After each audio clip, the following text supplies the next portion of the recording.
Okay, everyone, we're going to get started on time so that we can all go to bed after.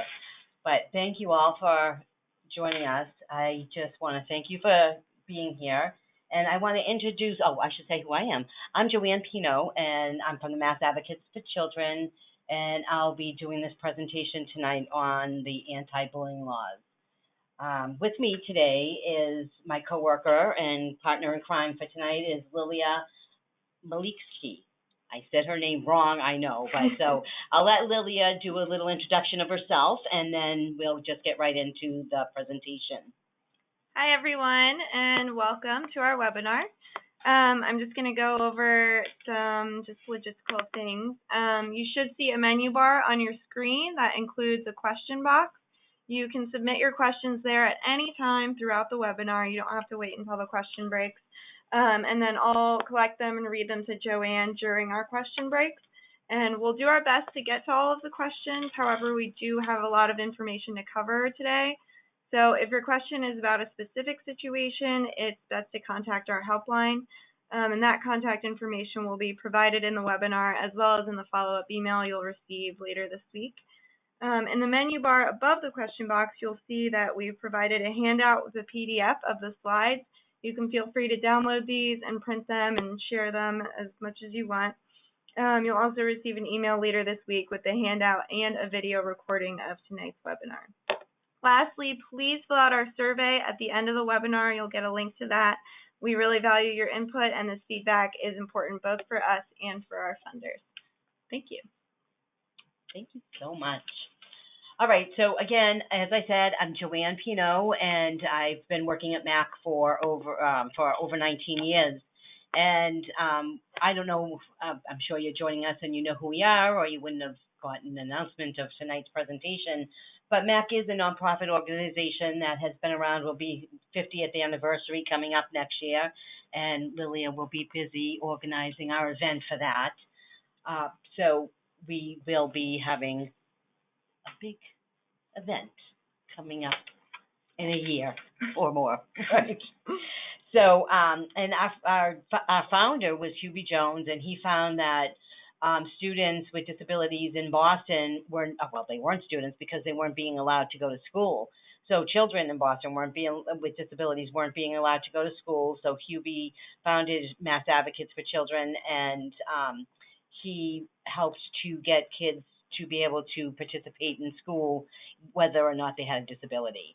And ever since then, our focus has been on children, and we continue to do that right along. We do this by many different ways. First of all, we have our helpline that Lilia mentioned earlier, that anybody can call and ask questions of our,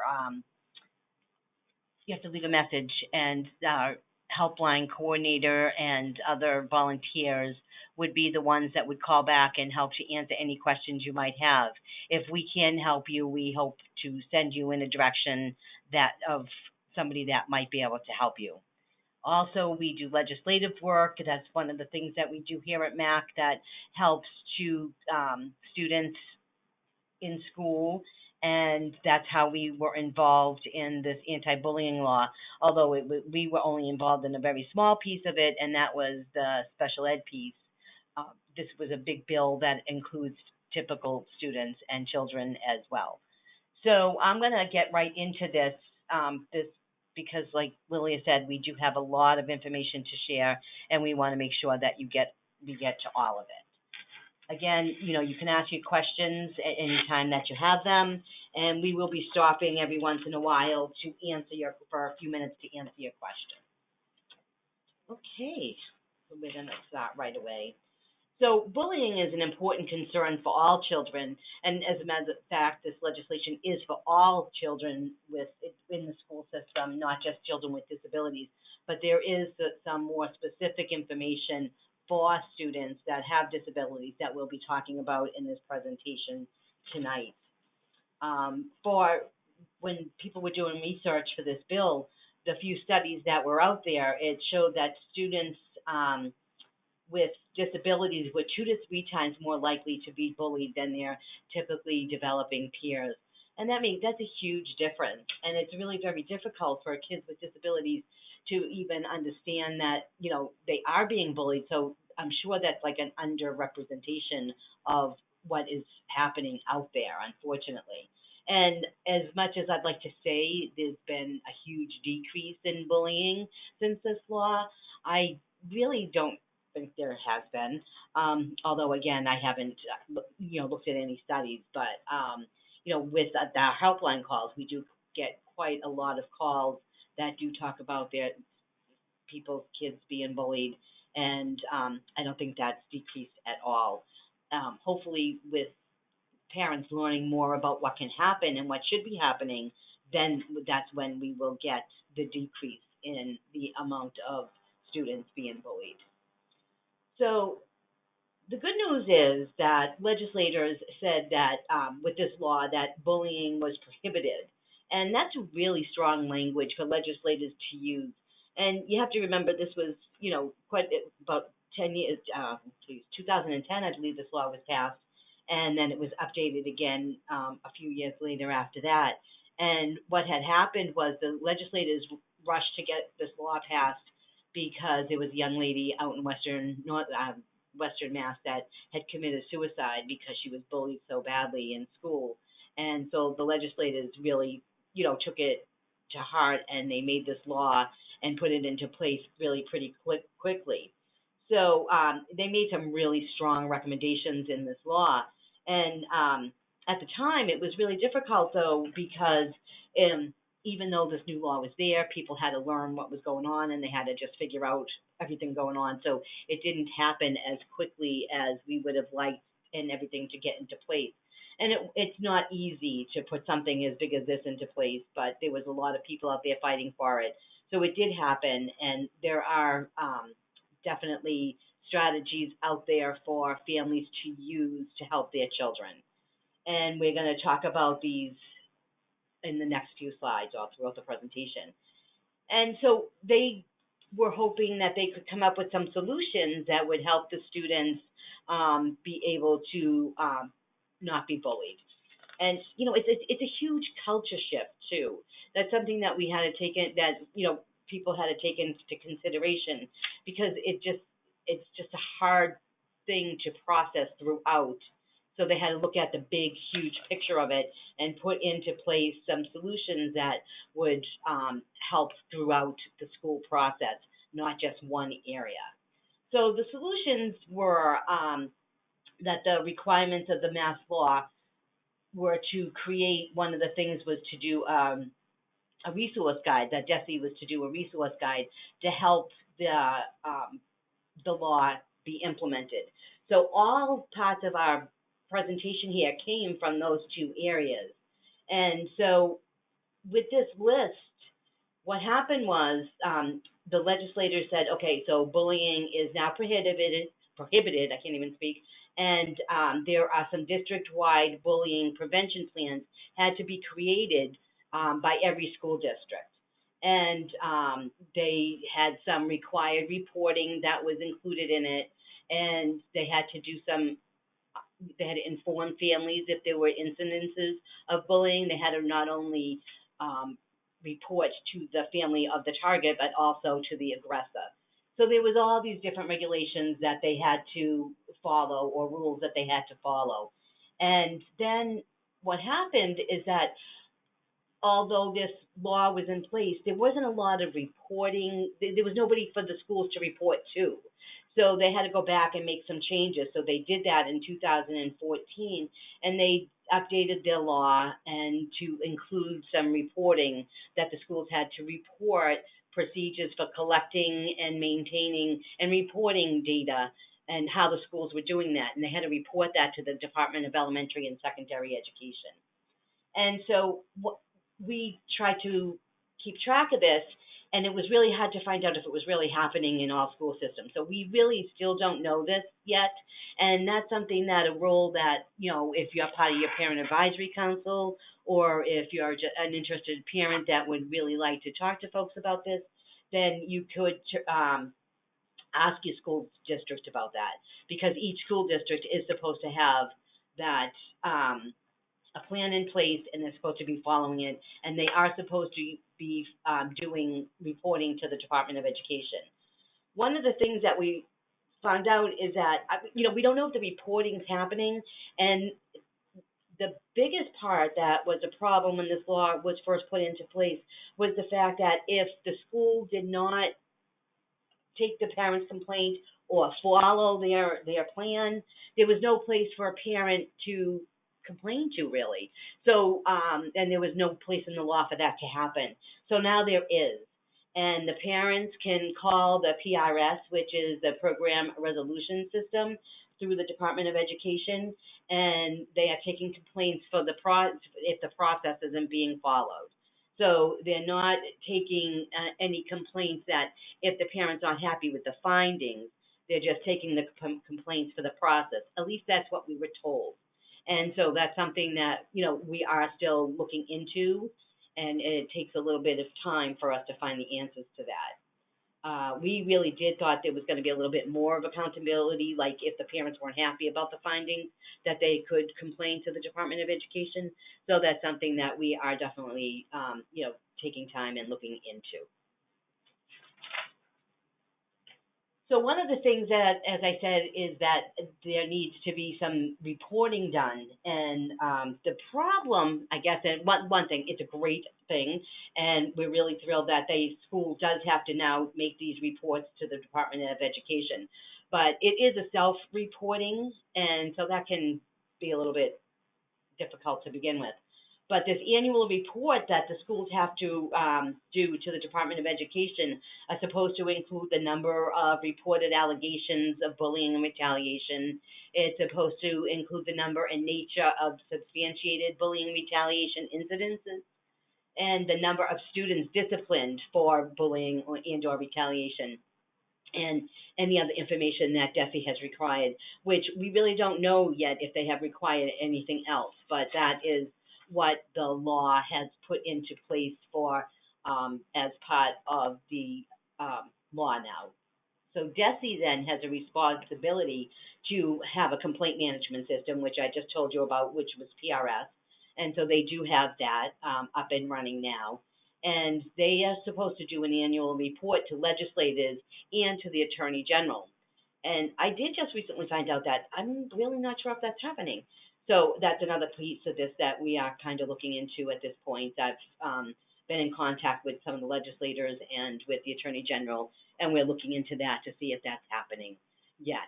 I'm hoping it is, because this law was changed in 2014 to be updated and to include this information, and that was 4 years ago. So we're hoping that it is happening. So the Massachusetts prevention law defined bullying, and that definition included, it was the repeated verbal, written, electronic expression or physical acts by one or more students or by a member of a school staff. Now, the reason why that part's in red is because that was changed, because at first the law just included any bullying by other students. It did not include bullying by a member of a school staff. So that has now been updated, and if you feel that school staff is bullying your child, that can also be reported now, which it wasn't when the law first came out. And another thing too is, some people have asked about, why is the word repeated written in there, because isn't bullying, if it happens once, isn't that bullying? And the reason why it was put in there is because a lot of times our kids with disabilities or children with disabilities, sometimes their disability makes them appear, or could make them appear to seeing that they're bullying other children, when in fact it's a cause of their disability. So we felt that we needed to really have the word repeated in there, so that our kids, the children that did have a disability and that some of their actions could be perceived as bullying, would be protected. So because anyway, so yeah. So the definition also includes cyberbullying, and it would have to cause a physical or emotional harm of property or of harm or property damage. And one of the things that a lot of people don't realize is that this could include, some students that, we have some of our kids are very neat and they want to keep their desk nice and neat and they line up their pencils, and this is something, a ritual that some kids could have. And then you might have another student that would walk up and knock those pencils off the desk. Well, that is being set up in a way. So that child, nobody's seeing it happen because that other child's doing it, that nobody else can see that it happened. But then the kid that's lining up the pencils is getting so frustrated that he or she, is then going to lash out. And so that's another problem that schools have to be trained to look into. Also, you could also consider people being bullied if you have somebody who's pretending to be a friend. And we had a call that had that happen, that there was a little boy who these kids were pretending to be his friends and these kids were telling him to go lick the toilet bowl. So the kid was just so happy to be with other kids and be playing with other kids. He didn't realize that he shouldn't be doing that and being, doing everything they should be told. So a part of the law too, we'll talk about this a little later, is that this young man, this little boy, can and should be taught that that's not okay for friends to do that. So what a true friend should be doing and how a true friend should be acting. So the definition includes placing the target in reasonable fear of harm to himself or to his property. And the thing is about this law is that the adults do not determine what is reasonable, what a reasonable fear is. It's what the child's fear is. So that's something that they really have to take into consideration, because something that might be upsetting or harmful to me or reasonable to make me feel fear might not be for Lilia. So we really need to take what the child is afraid of and use that, not our fears, for them. And also, the definition includes that the bullying would create a hostile environment at school for the target, and it would infringe on the rights of the target at school, or materially and substantially, I can't even speak, disrupts the education process of that student while they are in school. So that's really the definition of bullying in a nutshell, and we're going to talk about this further and how it will relate to the school. So one thing that, parents sometimes don't like to talk about is the fact that our students not only can be vulnerable as targets, but they could also be considered the aggressors because of the unique resulting from their disabilities. So as I said, you might have a young child that, somebody who's on the autism spectrum and doesn't understand, keeping distance from somebody, so they're always touching somebody or in their space all the time. And that's something that some people might not feel comfortable with. And so we need to be able to protect our children as well. So if your child could fall into that category, it could be written into the IEP that they need to, they can't get in trouble for doing something that's a part of their disability. So that's something that should really be looked into, and you should make sure that the school will address that into the IEP. So another thing that it talks about in the law is that bullying is prohibited at school. So that's immediately next to the school or in the school bus, and at the school stop, the school bus stop, or school-sponsored and related activities. But also any location or program if the bullying creates a hostile environment at school for the target. So, for example, you might have, we've all been there, or a lot of us have been there, that our kids play baseball, Little League in the town. And sometimes we can be there for a long time watching the baseball games. Well, there was this one little boy who they were playing a baseball game, and he was on first base. And he was on first base for a really long time. And he never actually got off first base because afterwards the game was over. And the kid ran into the car and he broke down into tears. And the parent found out afterwards the reason why he was crying was because the whole time that he was on first base, this first baseman was making fun of him and really teasing him because he had a speech issue.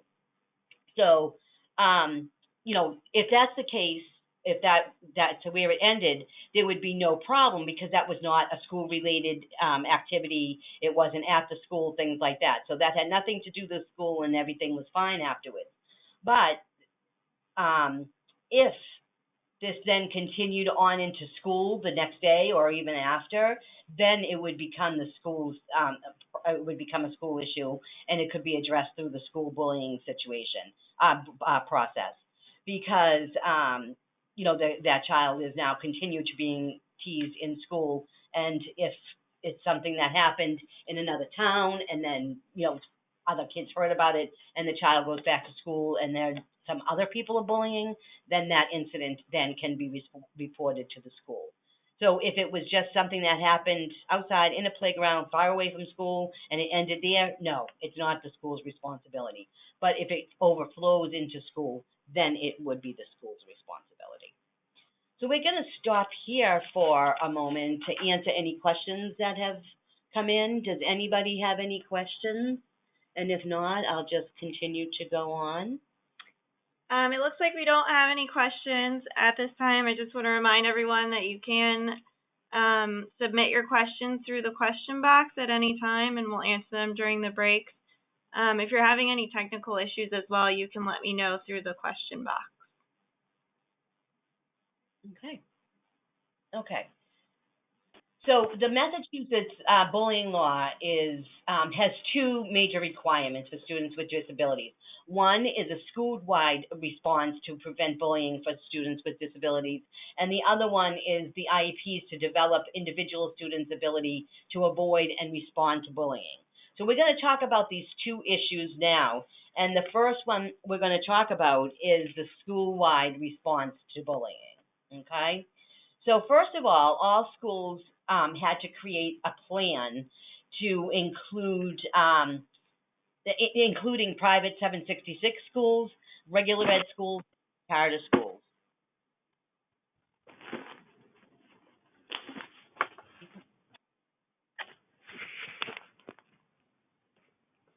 Okay, so I'm going to keep going. I'm sorry, we heard some phone background. So can people still hear us?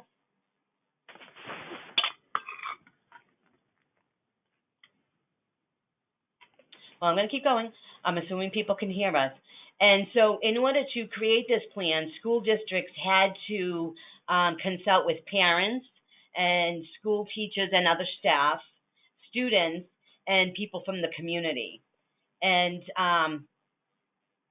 again, the school district must develop this plan, and the plan has to apply to students and members of the school staff, which when these plans were first put into place, they did not include members of the school staff, but now they do, as we discussed.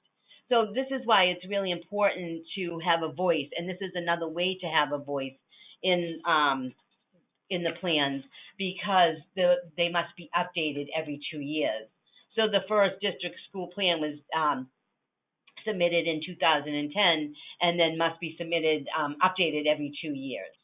So it's never too late to have an opportunity to be able to participate. So then the schools then have to put their plans on a district website, and they have to put written notice to parents and students every year. And what a lot of schools are doing is putting them in the agenda books, because a lot of schools do agenda books now. So that's one way that the schools can do some written notice for parents and students every year.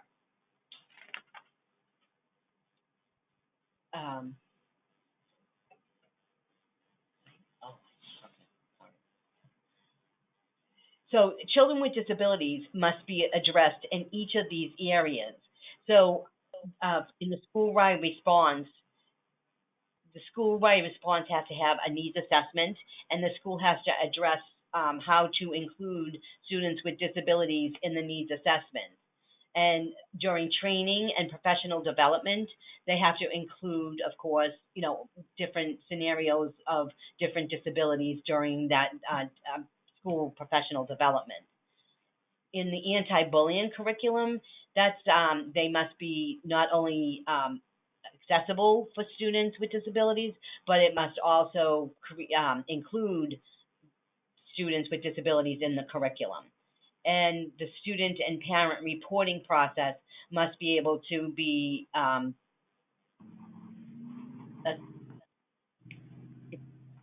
Sorry, we're getting some feedback on our phone. I apologize. I don't know if anybody else is hearing that.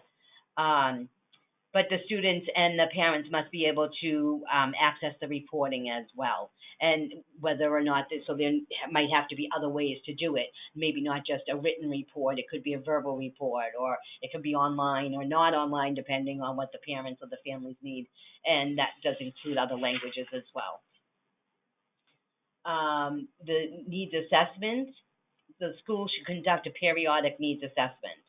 And this is the first part of really to help figure out what's going on in the community. So that is, and it needs to be done every few years. And it should include students with disabilities, parents, special educators, and other experts. And there should be a survey that is put around, then asked for people's input so that they include that in any type of needs assessment. And it also needs to focus on any hot spots, which is, as we all know as parents, the hallways, the buses, the lunchroom, and recess. And another big one is the bathroom. So this is, again, this information is all in the DESE prevention plan. There is a model prevention plan on their website, and this is how it was broken down. So the needs assessment was the first part of the training, the assessment. And then the training for professionals was the second section, and it should be specific and include what bullying looks like. And it's not always as obvious as we like to think it is. You know, for the example that I had given earlier about the young boy who, lined his pencils up on his desk, and then, the other kid that walked up and kept knocking them off.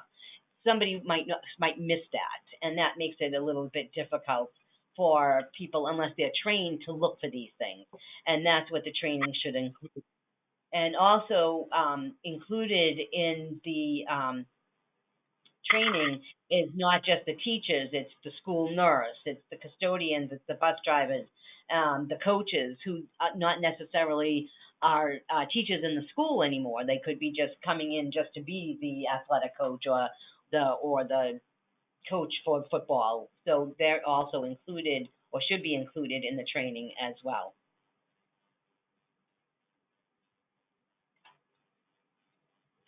Another thing too is that the parents, as parents, you can ask questions, and again, it's every 2 years. So this is an even year. So this should be one of the 2 years that you could ask to make sure that the curriculum is including helping students with disabilities. I mean, that's something that not everybody would have thought. I'm hoping now that it does because it's been put into place long enough. But some schools still may not be doing that. So the curriculum should include age-appropriate instructions on bullying prevention for students for every grade level, so starting in kindergarten all the way up to 12th grade. And again, you can help and make sure that the disability awareness is included in the curriculum as well, which it should be, and most of them would have that. Parents must be informed about the bullying prevention curriculum, and this way they can help to reinforce it at home.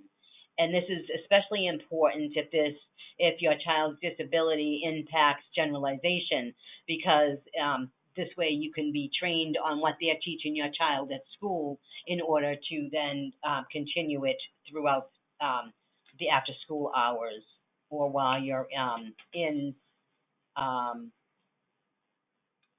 or in the community. Also, the school-wide response should include reporting, and the plan must develop accessible reporting procedures. The school staff are required to report if they witness or become aware of any bullying. So if you as a parent goes up and lodges a complaint that somebody's bullying your child, then the teacher has to make a report on this. That is the law, and that's what it says in the law. And any of the procedures that they have on how to access the reporting should include students and parents. And then the student can be trained on how to access the reporting and should be, if they need that, written into the IEP. So wrong one. Going back one. Did we miss a slide? Okay, I'll go to the thing in a minute. So I just want to, the school-wide responses must, and the school, once they receive a complaint of bullying, the school must investigate promptly and develop accessible reporting procedures. This is like a little, no, and then they have to do any type of balance the need for accountability with the need to teach appropriate behaviors, which is sometimes, every moment is a learning moment, I feel. And so what this means is they can't just suspend the bully and wash their hands of it. That's not what this is about. This is about teaching them that it's wrong to bully and teaching them how to be a good friend as they're younger. And so one example of this is there was one teacher had a young child in their classroom with Down syndrome, and this young man he was in kindergarten, so he was a little boy, and he was nonverbal, and another student was making fun of him. And when the teacher became aware of this, she took the young boy that was teasing him outside of the classroom, and she was talking to him and explaining how it was wrong for him to be doing that and why. And what she did is then she taught him some signs so that he could go back and talk to this other young boy with the signs that he was learning. So that was a great way to, teach a child. And don't forget, bullying is a power differential. So what happened here is this other little boy had the power over the young man with Down syndrome, the little boy with Down syndrome, because he couldn't speak. And he felt he had the power over him and he could make fun of him. And now she did is she got rid of that because she's now teaching the other little boy how to communicate with him.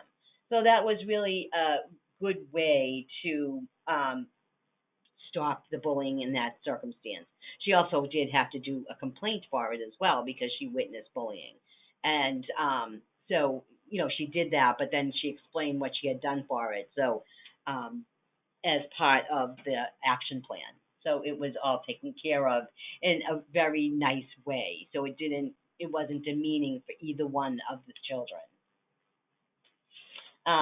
Some students might need to have a safety plan, and that's something that we get a little bit more into detail about.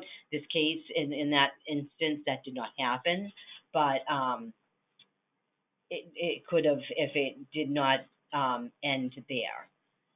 So, so I'm going to stop here for a minute and answer some questions if there are any, or if I can, try to answer some questions if there are any. Lilia? Okay, yes, so we have a few questions. Keep those coming. The first question is, do school districts have to have a bullying coordinator by law? In this district, they say they don't have money to pay one in that position, and there's no bullying in the town. If there's some kind of issue, the vice principal is the one to receive the report and investigate. Is that how it should be done? Well, yeah, so I've never heard of the term, what's the term? Bullying coordinator. There's supposed to be somebody put in charge of accepting the complaints, and that could be the principal, it could be the assistant principal, it could be the guidance counselor. So I don't know that term, and I apologize if it is in the law. I haven't heard it. I didn't see it in the law. So, but yeah, so the person that receives the complaint could be the principal, could be the assistant principal, whatever the school district decides. So. Okay, next question is, what written notice to the parent is required when their child has been bullied or when they have reported to the school that their child has been bullied? Yeah, well, it doesn't say specifically what it has to be. They could have a form that, that they fill out for every child, or it could be just a letter to the parents that says that the child's been bullied and what they've done about it. It doesn't include the name of the student that did the bullying because that's not something that they could tell the parents. You may know because your child might be able to tell you, but that's basically, they could come up with a form that could be part of their plan, that they have a form that they fill out to send to the parents, or that they are just notified by letter. Okay, our next question is there a distinction in the definition for teasing versus bullying? Yeah, we do get to that a little bit later, and actually there is not a distinction between them, but there is if your child does have a disability, and well, why don't we wait till we get to those visuals and those slides, and I'll explain it then. So we do talk about that. Okay, this one also might come up later. But when the aggressor is a special education student, is suspension a legally okay response by an administrator? Oh, that's actually a really good question, and it is, as long as it's not more than 10 school days, as long as it's not more than 10 days, yes. So it is, if they can suspend them for one, or if he has been suspended for other times, the student can't be suspended without more than 10 days without a manifestation review. Yeah. All right, that's it for this Okay, question break. Thank you awesome. for those. Okay, so, all right, perfect. Okay, so now we're going to address the IEP requirements, and so this is where we're going to be talking about that other question. So, at all team meetings, members need to decide if the student can access the bullying curriculum and the reporting process, and determine if the student fits into any of these three categories. So all students with disabilities, first they have to determine can they access the anti-bullying curriculum, and can they access the reporting forms or the reporting process. And then if not, then they need to figure out ways to do that. And it can be written into the IEP if they have to have another way to access the curriculum or the reporting process, or they might then have to change their curriculum or reporting process as well. So, and then the team, and remember the team includes the parents, the parents, has to determine whether the students are vulnerable to bullying because of their disability, whether the student with the disability is affecting their social skills, or whether the student whether the student is or whether the child is a student with autism. And so once the school determines that, then if they determine that the student is vulnerable to bullying because of their disabilities, the IEP team determines what, if anything, has to be done in the IEP. If they determine that the student with disability has a disability that affects their social skills, again, that's an IEP determination. The IEP team needs to determine if any social skills IEP goals or things like that should be written into the IEP. But if it's determined that the student has autism, then these protections automatically should be triggered for the IEP. Okay, and that's something that a lot of folks don't realize. Okay, and then to answer your question, for the students in these three categories, in these groups, the team must address the skills and proficiencies needed to avoid and respond to bullying, harassment, or teasing. And there is not a definition. Oh, sorry, that was me. That was my timer for about 5 minutes. I forgot to shut it off. There was not a definition in the law that says what's the difference between harassing and teasing, but it seems to be that it covers a lot less serious behaviors. So, and if you have a student that is being harassed because of their disability, that is something that could become an OCR, an Office of Civil Rights violation. So, yes, so there is no definition of it in the law, but they're showing that there is a difference. So, and if your child has a disability, teasing and harassing are also included. Where a typical child, it's just bullying is included. Okay, so the district should reconvene or convene the IEP team meeting if you as the parent or if this teacher believes that your child is at risk of being bullied. And this is something that should be done, it can be done at any time. So if you had a bullying situation or your child was bullied, you can call an IEP team meeting any time to make some changes to the IEP. And, you know, I know I talked about this a little bit earlier, but I feel it's really important to stress is that if your child could be considered the bully, it's really important to write something in the IEP that could help that child so that they can't be suspended all the time for what's going on. So again, if you have a child that has a disability and you feel that, you know, what they're doing or their actions could be perceived as bullying, then if you write something in the IEP, that means that they can't keep suspending them without doing something about it, you know, and address it in the IEP.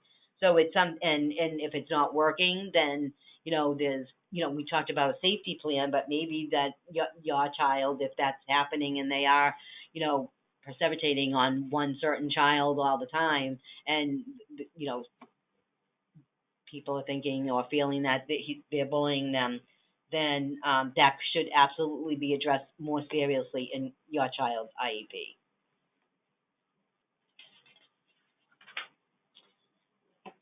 Okay, so educational assessments must assess social skills development. And so it's really important that, you know, when these are happening, when these assessments are happening, that the schools really keep in mind as they're doing them bullying for your child.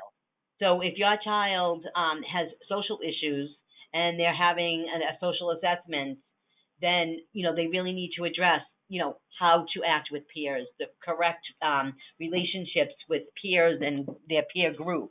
It should all be, you know, how to communicate properly by not calling names, because calling names could be considered bullying as well. And these behaviors, if some students have these behaviors, should be addressed during the evaluations. And it would be good to talk to the evaluators ahead of time if you do have concerns that your child could be bullied or could be perceived as the bully, and talk to them before the evaluations start so that they remember to look at bullying while they are doing their assessment. And so when they do an evaluation, they're supposed to do an evaluation related to all areas of suspected disability and social emotional status. So that's where, you know, the bullying situations can come into play, and that's where you should remind the staff that, you know, my son's social skills aren't the best. You know, can you look into this just to make sure that he won't be targeted because of it, or if he hasn't been targeted because of it. Because a lot of times it's really hard for, we're breaking questions here. I think we put them in the wrong page. Oh, I know what happened. Yeah, no, that's okay. I'm going to the next slide. I'll go back to that. So there, in the Department of Education, the Department of Elementary and Secondary, they have the resource guide that they have, the guidance, and there is a list of questions that teams can ask the student, or you can ask the team to ask your child about being bullied. Because sometimes I know in you know, my case, in my situation when my kids were little, you know, my kids were really the school was the school and I was the mom, and you know, nowhere in between should we meet. So they didn't want me to ask the questions about these things. They wanted it to come from the school. So, you know, when they're doing the evaluation, these are some really good questions that the department put together to help to find out if the student is feeling safe at school. So does a student feel safe at school? If not, why not? What's going on, to get to the bottom of it? Does the student have a clear understanding of what bullying is? And if not, should they learn that so that they, you know, because they may be being bullied and they don't understand it, like that first little boy at the beginning who was being asked to lift the toilet bowl. So as advocates and parents, we need to dig deeper sometimes to find out what's going on and why maybe a child's acting differently and not, you know, wanting to go to school now. So these are the questions that can be asked, and that resource guide is on their website as well as ours, I believe. So, you know, again, and you know, as a parent, we always have to be vigilant. So if you have this information, you can bring it with you to the team meeting, just in case the school's not ready to address it. You can bring it up if they're not, and that's okay. That's what that's about. So while developing the IEP, and talking about it at the team meeting, you really need to keep bullying in the back of your mind for all of this. So sometimes, as maybe the school district might not be willing to say that your child is vulnerable to be bullied, or that they could be the bully, but then you, as the parent, could then choose to add something in your visions in the parent concerns and write something about, well, I feel that my child could be bullied, so I want the school to be aware of this and to keep an eye on them so that it doesn't happen, whatever. Or if you feel that, because of my child's disability, he doesn't know to keep his space, so he might be in other people's spaces. People might not feel comfortable, and or your child's a biter, that they might be, bite somebody, and the student might think that they're being bullied or picked on or teased. And so, you really need to address the specifics of what's going on at that time. And, another thing too is the present levels of performance. And as you're talking about that at the team meeting, is that if you're finding out, maybe just then you're realizing, oh, wait a minute, this is happening. Why do you think that is? And talk about, my child's all of a sudden, waking up every day and they don't feel good. They don't want to go to school when yesterday they loved school. Why? What's going on? Could it be because they're being bullied? And measurable goals and short-term objectives could actually be written to help the student understand how to stop, to avoid bullying, or to report bullying. So if that's something that's as specific as that, and could be written into the IEP. And also, transportation, that sometimes there's not that many people on the bus. Sometimes some buses don't have aides. And if your child's being bullied, we can request that an aide be put on the bus so that your child's not bullied any longer. And extracurricular and non-academic activities too. Like even though the coaches, you want to make sure those coaches were trained before your child goes on the track team so that they're not bullied, that the coach is trained to observe and make sure that the students aren't bullying or hurting each other. So, and now we're going to stop for questions if there are any.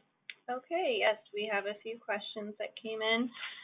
The first question is, why doesn't the Massachusetts law include the characteristic of power imbalance in the definition of bullying? That's a good question, and I don't know that it doesn't, but I have the law here, and I don't have time to sit here and read every line of it. I've looked at the law, but I don't know why it doesn't. I mean, it talks of, at the beginning or earlier, I had said that, bullying is a power differential. There is the reason for bullying is because there is a power differential. And if that didn't come from the law, or if it's not in part of the definition, then I don't know where that came from. But maybe it's in the department's I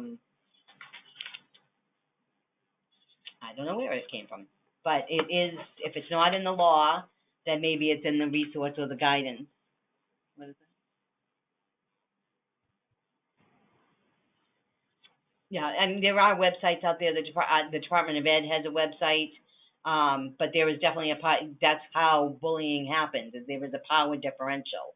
So, and I talked about that in the presentation. I don't know why it's not in that. I didn't take the law, so I don't know that. I'm sorry. Okay. Next question is, what can be done if a school refuses to ensure that they are implementing changes that stop the bullying? And are there time limits that require that the school respond quickly in order to keep the bullying from happening? There were no timelines as far as I know in there, so no, as far as I know, there was no timelines. And that's the problem. And I thought that maybe, you're right, you could try calling the Department of Ed, the PRS, the Program Resolution System, to see if they would talk to you and about that piece of it. But that is not specific into the law or where you can address it. So I don't know. I hate that I can't answer that question specifically, but and I would call PRS. That's what I would do about it, and see if they'll take that complaint. I don't know if they will. Okay, our last question is, does this information also apply to students on a 504 plan? Yes. Yes, it does, and we address that at the end of the presentation. Okay, so now we're going to continue further, and I'm going to give you a little bit of a case study about to help explain how things can be written into the IEP or how things could be addressed for your child. So I'm going to give you a little bit of background. So we call our case study, her name is Barbara, and she's a sweet little girl and very earnest. And she's a little awkward and shy. And she was in third grade. It was in third grade when all this started. And one of the things is that she's diagnosed on the autism spectrum. And one of the things that she does all the time is that she picks her nose. And kids tease her and bully her on this, although the mom did not know this. So she all of a sudden, Barbara kept coming home and she was crying and she was starting to get really bad headaches all the time. In the morning, she'd wake up with a stomach ache and she was refusing to go to school. She was actually not sleeping well. She was crying all the time, and her schoolwork was beginning to decline.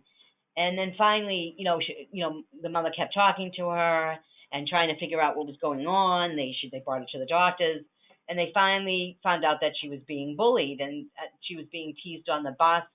And of course, the times when there was nobody around, and the kids would, and in the gym class, they would be cheering for all their friends and for everybody that would be doing everything, but they wouldn't cheer for her. They'd be quiet when she was doing her thing. They would call her over in the lunchroom and ask them to sit with her, but then they would turn their backs on her. And, the teachers, when they would look over there, they would say, oh, isn't that nice? They're all sitting together. But they didn't realize that while she was sitting there, they were snubbing her. And remember, that's something that this is the student's perspective or their perception of what's going on. And so she felt that she was being bullied. And so then the schools then really needed to look into this. And it's something that maybe wouldn't be so bad for somebody that was not in third grade. If they were in sixth, seventh grade, it wouldn't have been as bad. Although I think in some cases it could have been worse in those grades.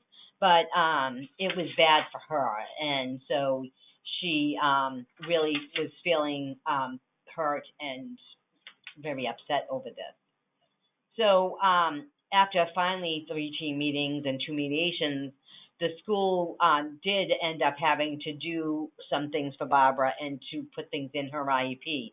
And we're going to go through every section here because of what needed to be happen, like what did the school leadership do, what happened with training. And we're going to go through each of these sections, and I'll let you know what they had done for Barbara. So for school leadership, the principal alerted the staff to have eyes on Barbara at all times. So what they said is that during lunchtime, during gym, when they were out in the hallways, they really had to keep an eye on Barbara to make sure that she was safe and that nobody was teasing or bullying her. They really needed to do this, in the lunchroom. And the staff that was on lunch duty was taught how to do this and made sure and trained on what to look for. And it was like a new experience for some of these people because that never happened before, that a lot of training would include just like the cafeteria workers as well. So and in this case it did. The staff was taught and advised to intervene when they saw any bullying happening or any situation that may turn into bullying happening, and that they would send the perpetrator to the office. And there was also a safe person or persons put into place for her. And what that meant was that she was able to, anytime she felt unsafe, to go check in with in her case, it was a speech and language person and the guidance counselor, I believe. So then for training, what they did was the guidance and the school speech and language pathologists were assigned the responsibility for meeting with and training the staff about Barbara's disability and to make them aware of how she was vulnerable and what was going on with her and some of the kids in the classroom. And that made it so that everybody else now again was now a little bit more focused on what was going on with Barbara. And then access to resources and services. So Barbara's speech and language pathologist would work with her on social stories, and she used role plays as a way to show her how friends should be behaving and what she could do to be a good friend to others. They also told her how to identify the fact that she was being bullied, and because when somebody's being shunned like that, when somebody's nice to them, they just want that to be their friend and they'll do anything for it, and that's not okay. That somebody's asking you to do bad things. There was a helpline call that they had there was a group of kids that were telling her son, who was this is another way that our children can be vulnerable as well, is that this group of kids were telling her son to go and push another little boy. And he kept doing it because this kids kept telling him to do it. And so her son was the one getting in trouble because he just wanted to be friends with these kids so badly that he was doing everything that they said. That's not a good thing. And guidance in this case ran a social skills group so that she could practice and improve her skills that she was learning. And they also were doing, well, I'll talk to that part on parent part. So under academic and non-academic activities, for Barbara to feel safe and to access the academics, the team put into place the safe person and wrote goals in the IEP on how she could use this person, and they had her practice of how she would and when she would go use the safe person. And they also practiced her on for her to how to tell the story of what was going on and what was happening, so that she could do it in a fashion that other people could accept her complaints, because she didn't always feel comfortable speaking to people she didn't know. And the goals were worked on in speech and language as well as social skills. And she was also being taught to generalize the information. There were measurable goals and objectives were written into the IEP so Barbara could master these skills. And she was taught on ways to read social skills, and she was taught to appropriate friend behaviors. She was also would learn how to access the reporting and accurately report the bullying. She was also given time to practice these skills to reinforce what she's learned, and they were also actually having her practice them at home.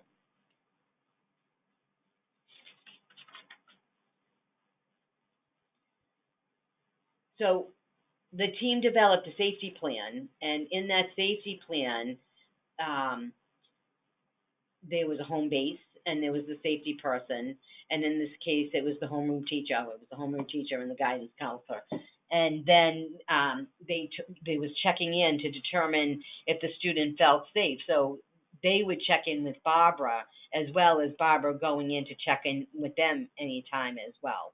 So there was a certain time of day that she would go to them, but then she was always aware that she could go see them anytime.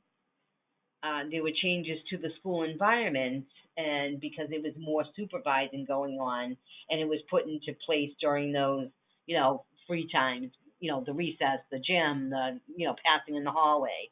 And there was also a daily home log put into play and developed for the family to be able to participate in helping Barbara to become self-confident and be able to stay in school. So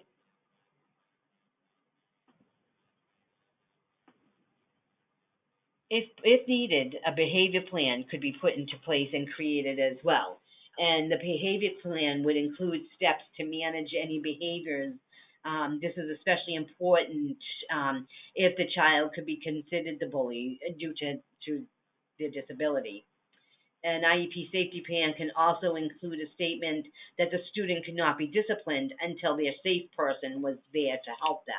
Because, as you know, a lot of times our kids, or kids with disabilities, they might say, oh, I didn't mean to hurt them, or I didn't do, they might say something and blurt things out before they should. That sometimes they need to process what's going on before they say anything. And so if this is an important situation and you feel that your child needs this, that safe person needs to be there, so that they can accurately report what happened. Like, yeah, I hit them or I did this, but they didn't explain why that happened, or that, for 10 minutes they'd been sitting there poking her in the side or something and nobody saw it. In this case, Barbara did not need a safety plan, but in a lot of cases, a student would need one or could need one. And as always, it's really important to collaborate with families. And Barbara's family was taught how to create social stories for her as well, and to help her develop these skills at home and in the community, and to learn about cyberbullying. Because, again, it didn't happen with Barbara, but that could happen to kids with, Facebook, through Facebook or through email or through text messaging, that the students bullying could be happening remotely. The family of the primary and instigator was notified of what was going on, and communication is so critical, and it's really important in Barbara's case, and in all cases, that she was really internalizing what was going on. So even though they were working on it really hard, when she was walking down the hall and somebody bumped into her, or it was a total accident, she would really internalize that and take it to be that she was, being bullied.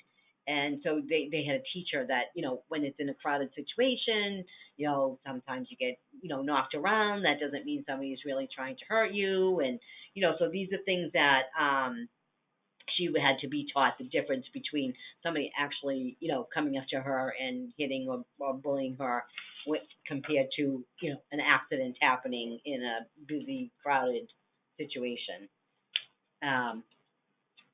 So students with, okay, well, yeah, we could stop here, I guess.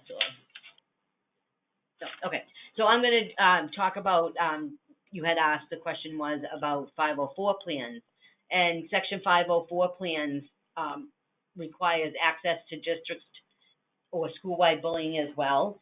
And 504 prohibits bullying if it constitutes harassment based on a disability.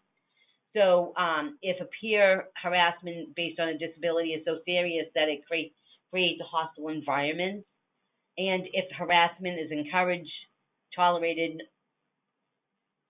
not adequately addressed, or ignored by school employees. So this is the definition of what happens if they're only I probably shouldn't say it that way, if they're on a 504 plan, because there are protections in place for students on a 504 plan, but again, you don't have the same protections you do as on an IEP. You can try to get all this stuff on a 504 plan, but I don't know if you could. What I mean by all this stuff, I mean, see if they write a bullying, plan for the student, or a safety plan for a student, or give them, the safety person or a check-in. I don't know. They might do it on a 504 plan, but not necessarily. So,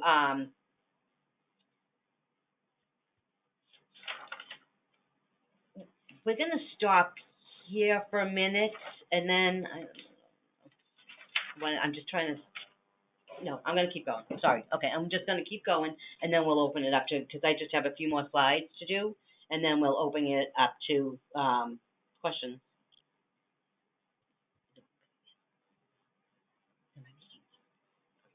All right, so I'm going to talk about the steps that you can take to be able to help protect your child in this situation, and to work with your school system to make sure that your bullying prevention plan is in place for your school and that it's being followed, and that if your child is on an IEP or even a 504 plan, that they have some protections written in there that can help them avoid and stop being bullied. So it's really important to work with other parents, ensure that school bullying and training curriculum and the reporting and the procedures are all in place and addresses students with disabilities. That should be in place by now. It's been years. So we're hoping that all school systems are doing it. But I'm getting calls to the helpline. We're getting calls to our helpline all the time about students not being bullied. I've just told a parent yesterday, or yesterday was Sunday, Friday. I just told a parent Friday to call PRS and make a complaint because their child was being bullied. It's really important, and that as parents, we have to continue to, help our children be able to communicate in a way that will be helpful for them, and that it's important for them to use their words, so that we need to help them so that they are not bullied, and if they are, that they can talk about it, and they can talk about it to the right people. And as parents, it's so important that we keep written logs. This is one of the things I just told the parent the other day, is that, write down all the incidents that happened and how many times that you've called the school and what the school has done. So, on such and such a date, Johnny hit my son. He had a bruise on his arm. I took a picture, brought it to the school. The school did nothing. And then, 2 days later, Johnny, pushed my son down the stairs, brought him to the doctors. He has a broken arm. Told the school, they did nothing. Write it down and maintain a written log is a good way for parents to be able to help themselves report the incidents. And if nothing's happening, then you can go to PRS, or you might even have to go further and bring the police into it as well. Meet with leadership to discuss the concerns. And again, each school district is having somebody else, somebody has to be assigned to be able to take these. And depending on the school district, it could be the special ed department, it could be the principal, it could be the guidance, as we discussed. As far as I know, they don't have to hire somebody specifically to do this job. Meet with leadership and teachers. Oh, I just said that one. And it's important to communicate your concerns in writing. If the first time if something happens and you tell the school when something happens and you feel that it wasn't addressed properly, I would then just continue to do it again in writing, or even just the first time. I think it's really important to put everything in writing so that you have a written record of it, so that everybody knows that you have made that report and there's proof of it. Anytime you can request an IEP review to make some changes to the IEP and add or take things out of the IEP. So you can do that at any time. And always be prepared for your IEP meetings. It's critical that, like I said, you could bring the form with you, those questions with you, and you can ask those questions at the IEP meeting, or you can say, okay, this says, does, Johnny feel safe? I'm saying he does not feel safe in school anymore. We need to address that. This is the way you can address those questions that Jesse had put together. And students that are 14 years or older should and could be invited to their IEP meetings, and they could be taught how to talk about being bullied, or talk about how they've been bullied. They can address that during any of the school, or you as the parent can prepare them to talk about it and how they feel about it and how they want to report bullying. And there's always the way that families have to go to, or might have to go to the Bureau of Special Education Appeals, BSEA, and go to mediation or hearing over things that they don't agree with the school.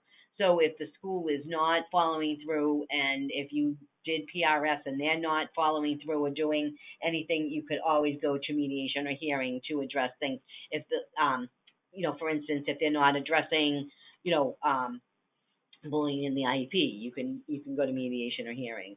If there's something written in the IEP and about your child who could be perceived as a bully, but they're still insisting on suspending or them for things that they're doing, again, you could go to mediation or hearing or PRS, as I had said before.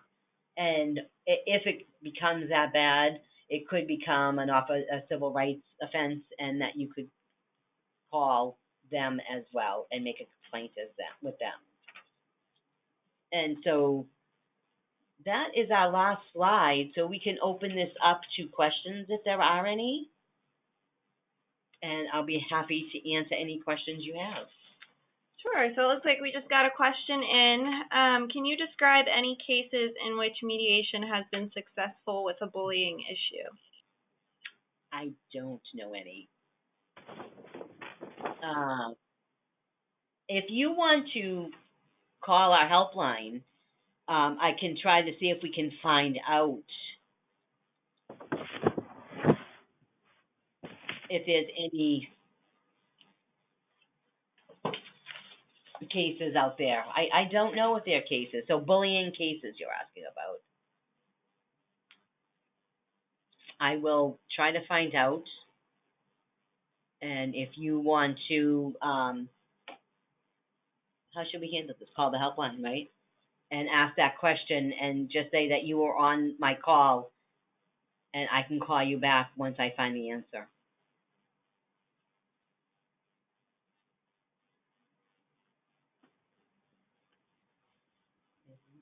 Okay, next question. When did this anti-bullying law go into effect? So it was put into effect in 2010, and then it was updated again in 2014 to add, all those other things that we wrote and read in the presentation. Well, except this page. So go back. So 2010. And so by December 2010, they had to have their plans in place with schools. Okay. Do we have any other questions? You can use the question box in your control panel on your screen to submit any questions.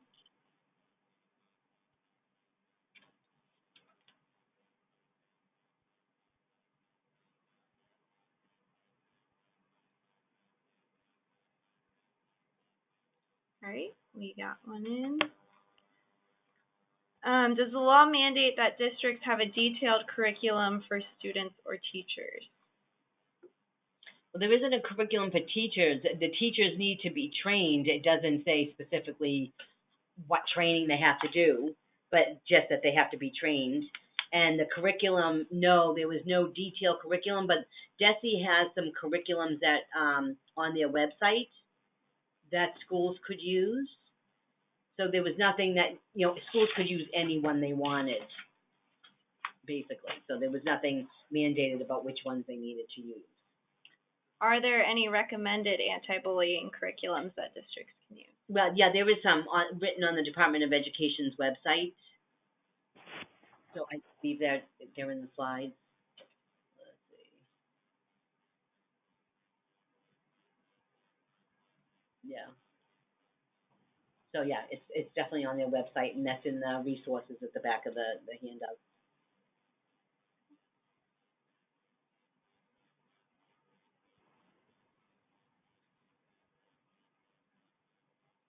Are there any recommended training programs for teachers? Not that I know of, no. I don't even think those are on their website. I didn't see them. Okay. And we've gotten a few questions, so we still have some time left if you want to submit questions to the control panel here. But again, you will receive, if you registered for this webinar, you will receive an email later this week with a video recording. So if you missed any of it, you'll be able to see it there. and also a link to our other webinars. MAC does webinars on a variety of issues related to special education and children's advocacy. And then we'll also have a link to a PDF of the slides so you can download and print those, and all of that is freely available to share as widely as you want. And we'll also have in the email that you get later this week a link to our information on how to contact our helpline. So that would be the place to go if you have questions about a specific issue or something more involved. Then our helpline staff is happy to help you with that. Any other questions?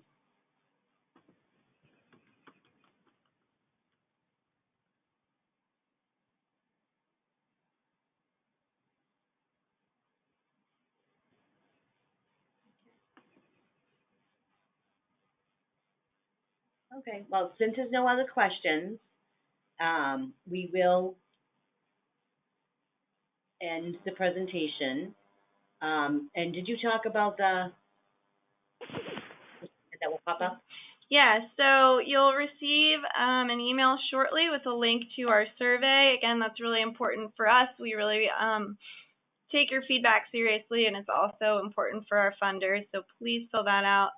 And then if any more questions come up, anything that we weren't able to address, then you'll receive an email later this week with information on how to contact us and all the resources from today. Okay. Thank you.